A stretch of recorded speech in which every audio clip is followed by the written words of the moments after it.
Hello guys, my mom cooked me noodles.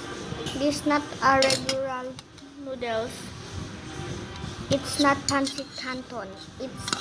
It's only noodles and soup.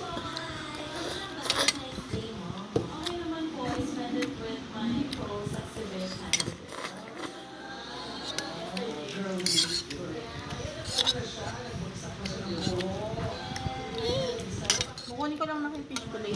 Okay. It's to the soup.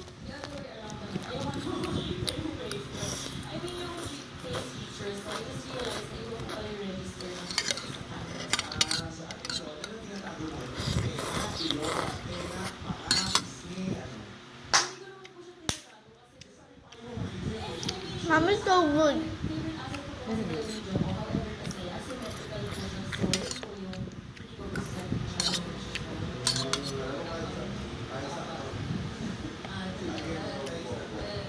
It's so yummy, like a regular noodles.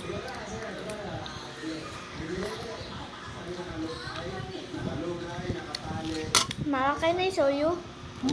Can I show you? Magkahaya ko? My mom is eating fish fillet and my mom is eating fish fillet, rice and tomatoes. And I'm eating noodles.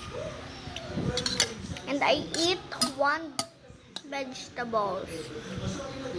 And I eat cabbage.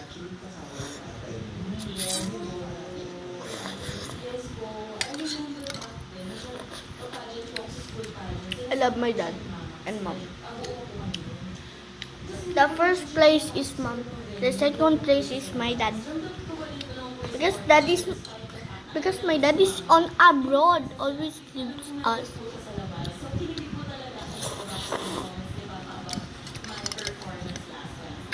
I still love him because he works for us.